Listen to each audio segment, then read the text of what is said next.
Hi guys, I'm gonna be reacting to a few. I'm recording a few videos tonight, so you'll see like a few videos over the next couple weeks since I want to get some videos out in advance, so that way I can just get some content out in case it starts raining. And I don't really like recording when it's raining. This guy doesn't have legs. Stuart Barder became an RAF legend during World War II. He was a flying ace with... Oh yeah, by the way, this guy is an amputee, and he's in a flying ace. 20 aerial victories, 4 shared victories, and 6 probables. But what makes Barder's tally even more remarkable is that 8 years before the war, he lost both his legs in a crash. He was performing a low-level stunt when the tip of the left wing of his biplane struck the ground. Oh In shit. hospital, he had one leg amputated above the knee and the other below his knee. The entry in his logbook stated, crashed, slow rolling near ground. Bad show. Barder confronted his injuries with grit and determination, and within 6 months of the accident, not only learned to walk unaided on artificial legs, he could also drive a car, dance, and play golf. The Royal Air Force Medical Board, however, said he was unfit to continue as a pilot, but Barder was adamant that he would fly again. As World War II loomed in Europe, and desperate to get into the fight, he pushed the Air Ministry for a posting in the RAF once again. He got his wish 8 weeks after war broke out. On the 27th of November 1939, and almost 8 years after his crash that took his legs, Barder flew solo. But even on his first solo flight since the crash, he couldn't resist turning his biplane upside down and flying at 600 feet. At 29 years old, he was older than most pilots, but he got his first taste of combat on the 1st of June 1940 while patrolling along the Dunkirk coast in support of Operation Dynamo, the evacuation of Dunkirk. His first victory was an Me-109 fighter. During the Battle of Britain, more victories rapidly followed. Just on one day, he claimed 5 kills. Cool. Between October 1940 and July 1941, Barder was awarded the Distinguished Service Order and Bar, and the Distinguished Flying Cross. Nice. Even though he was one of the RAF's top fighter pilots, there was much divided opinion about him. Having a reputation as a maverick from an early age, many fellow pilots admired his courage, leadership, and determination.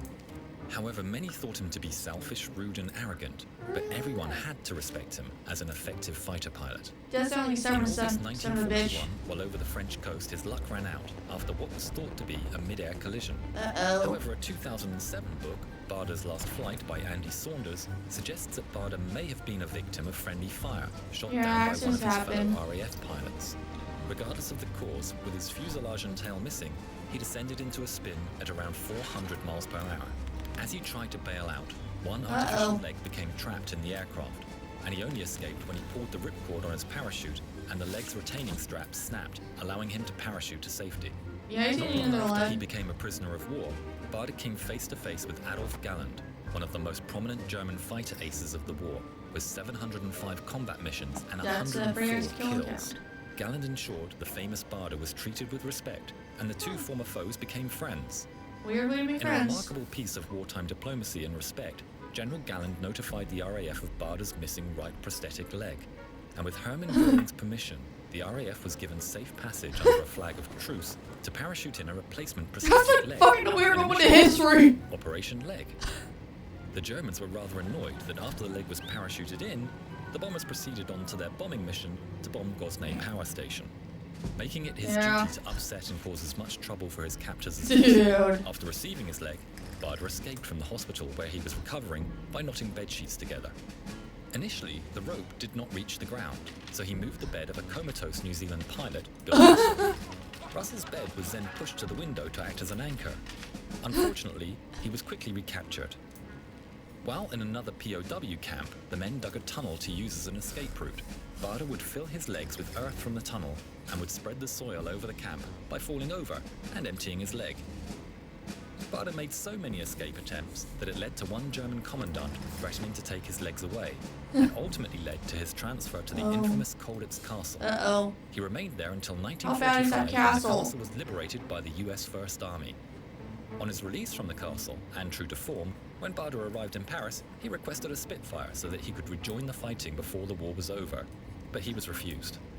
In post-war life, after a time with the RAF, He was never fulfilled or comfortable with peacetime and retired Aw, in man. 1946. In later years during the filming of Battle of Britain, both Bader and Adolf Galland were technical advisors for the movie, and on set could be seen discussing and demonstrating wartime tactics while holding models of a Spitfire and a Bf-109. Bader campaigned tirelessly for people with disabilities, and in June 1976, Like physical, Bader was knighted for his Like, both physical and mental, or just physical? services to disabled people. On the 5th of September 1982, after a dinner honouring the Marshal of the Royal Air Force, Sir Arthur Bomber Harris, Bader died of a heart attack while being driven through London on his way home. Among the many dignitaries and personalities at his funeral was Adolf Galland. Galland and Bader had shared a friendship that had spanned more than 42 years since their first meeting in France during World War II, when Bader was a POW. Although Galland was on a business trip to California, he made sure to attend the memorial service held for Bader. Peter Torrey wrote in his London Diary newspaper column, "Certainly Bader, had he been present, would have instantly recognized the stranger in the dark raincoat. Stomping over to his side, he would have banged him on the back and bellowed, 'Bloody good show. Glad you could come.'" Okay, so I know the Franz Stigler, the Brown Stigler pilots became buddies, and these guys apparently became buddies. How many enemies became buddies post-war? I mean, I know a story of a Japanese soldier and an American soldier becoming in-laws because their kids got married and becoming besties after, the little bit of awkwardness of being enemies. Like, how often do former enemies become buddies? I'm just curious on that one. I'll see you guys in the next one.